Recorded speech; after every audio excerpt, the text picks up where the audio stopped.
Hi, I'm Erik Voss, and I just saw the amazing Guardians of the Galaxy Volume 2. And yeah, this movie's super fun, and you should go watch it right now if you haven't already, because I'm about to talk about it all in this video. And there's a lot of stuff I love about this movie. The story, the music, the visuals, and possibly young Kurt Russell, Hasselhoff. And I have a whole other in-depth breakdown video coming out about that stuff that you should keep an eye out for. But in the meantime, as this movie ended, I began to wonder about one thing in particular: the way James Gunn adapted the characters from the Marvel Comics. Now, I covered new characters like Ego the Living Planet and Mantis and Aisha in other trailer breakdowns, but in this video I'm going to talk about the Ravagers. So the Ravager funeral with colorful fireworks was such a satisfying way to end this movie. It was really a star-studded event. Like, whoa, Sylvester Stallone and Ving Rhames and Michelle Yeoh are here. So was Miley Cyrus, technically. She did Mainframe's voice in the post-credit scene. Like, it's not like these guys are funeral crashers who come in like a wrecking ball.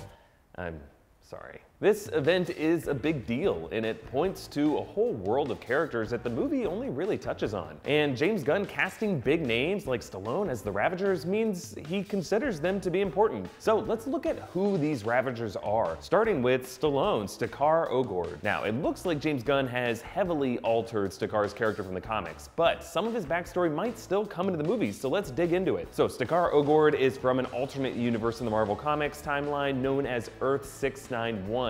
The 691 universe. And in that timeline, he was the son of Kismet, Aisha. No, not this movie MCU version of Aisha, the comic version. So there's a big war that ends with Stakar as a baby being raised alongside his stepsister that he's also in love with, Alita. Now, Alita is Michelle Yeoh's character in this movie, but again, same name, probably different character. Anyway, a lot of crazy shit goes down that ends with Stakar and Alita merging their bodies to form Starhawk. Starhawk is a super entity where the two of them trade off control. Like when it's Stakar, he can control light and fly super fast. He also has advanced foresight of what will happen, which I'll talk about in a sec. Whereas Alita's form is somewhat less powerful. She can manipulate light to make objects kind of similar to Green Lantern's powers. Now, Stakar also uses that foresight that I mentioned of future events to manipulate the timeline to be part of the original Guardians of the Galaxy. But then even more crazy shit goes down, ending with Alita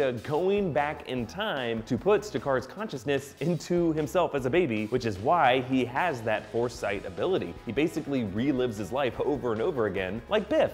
Isn't that how Back to the Future works? Biff just relives his life? Anyway, all this is me saying that there is so much cool, insane backstory for Stakar and Alita that James Gunn could pull into Sylvester Stallone and Michelle Yeoh's versions of the characters on screen in the cinematic universe. Meanwhile, in this movie, James Gunn has retconned these characters as Ravager captains within the same Ravager space pirate fleet that Yondu's a part of. A scene early in the movie establishes Stakar as kind of a father figure to Yondu, who rescued Yondu as an abandoned orphan and took him under his wing, teaching him the Ravager ways. But then Yondu betrayed him by dealing and trafficking children. Peter Quill, along with all the other unfortunate offspring that Ego left all over the galaxy. Now, harming children is a huge violation of Ravager code. That's why later, even Taserface refuses to kill baby Groot. He just dresses him like other Ravagers and tries to make them into their mascot. So his history in trafficking children has made Yondu a hated outcast among the other Ravagers. That's why Stakar angrily swears to him, "The colors of Ogord will never flash over your grave." By the way, you just know Stallone in his head is like, what am I doing? I'm Rambo and Rocky. Why the hell am I talking about colors of Ogord? Anyway, that's why the fireworks show at the end of the movie is so important. Rocket has told Stakar and the other Ravagers about Yondu's sacrifice, and to them, that's a noble act worthy of honoring Yondu with a proper funeral ritual. Now, it's not clear whether James Gunn has plans to go any further with these two in the third Guardians movie, but yeah, he absolutely has some really fun places to take them if he ever does decide to do that. But that also goes for the other Ravagers who show up in this scene and in that post-credit scene where Stakar gets the old gang back together to honor Yondu's memory and steal some shit. So who are all these guys? One is Charlie 27, played by Ving Rhames. Now in the Marvel Comics, Charlie 27 was part of a version of the Guardians of the Galaxy along with Yondu and Martin X. I'll get to him in a second. But why is Charlie 27 so massive? So he was born to miners from Jupiter whose bodies were genetically engineered to be bigger and stronger and super dense to withstand Jupiter's greater gravity. Huh, bigger and super dense, kind of like Biff. Charlie 27 also serves as a soldier, and he has a great military mind. He's kind of a strategy guy. Meanwhile, in this movie, Charlie 27 is another Ravager leader who honors Yondu and rejoins the gang to honor his memory. And this Ravager is Martin X, played by Michael Rosenbaum, aka Lex Luthor in Smallville. Now, in the comics, Martin X was born on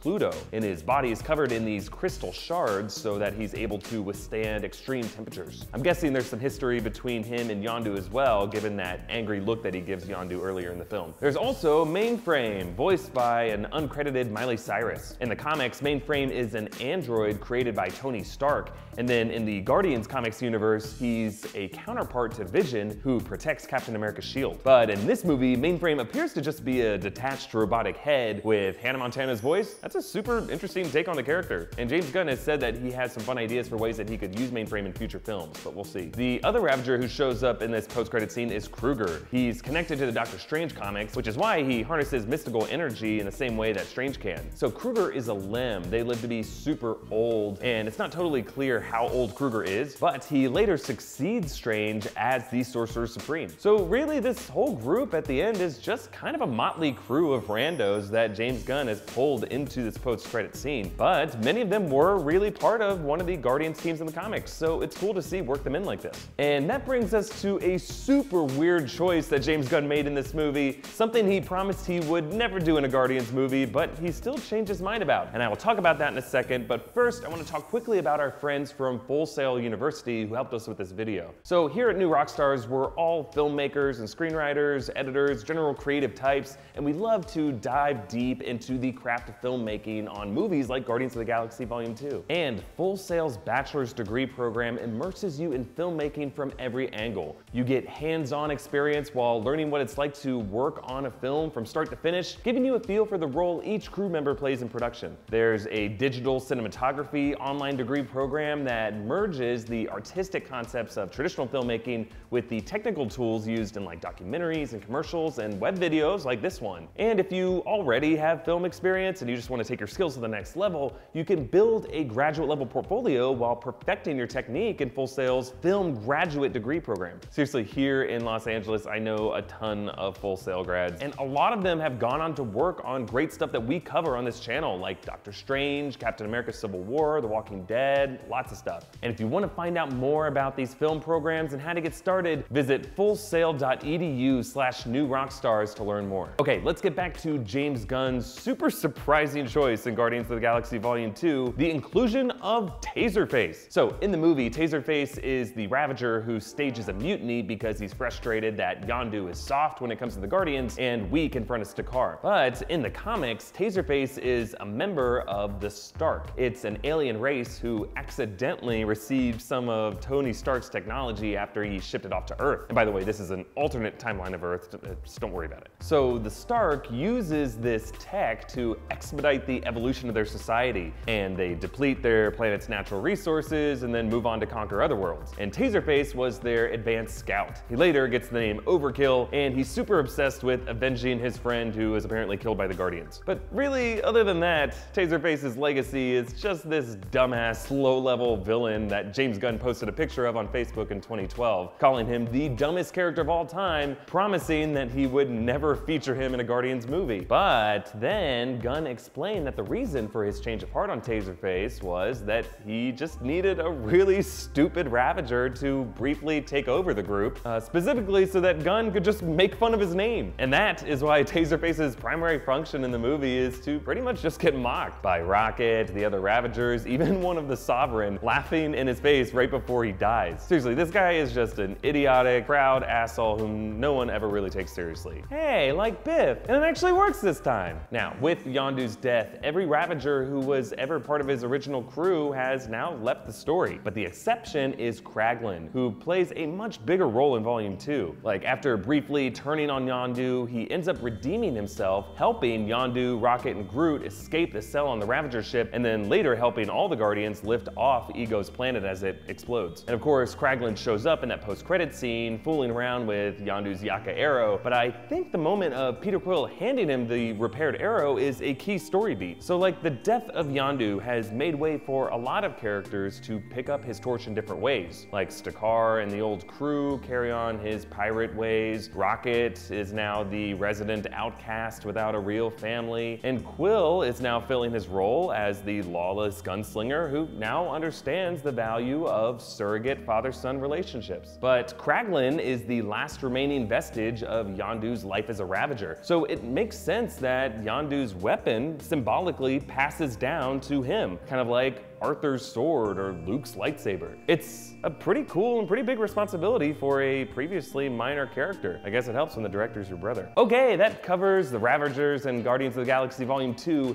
And again, if you have questions about the other characters, go check out the other videos I've made about Guardians so far. And yeah, I'm working on another fuller, more in-depth breakdown of all the Easter eggs and visuals and the music in the film, so be on the lookout for that. And of course, if you like this video, please hit like and subscribe to New Rockstars. You can also contribute to us on Patreon.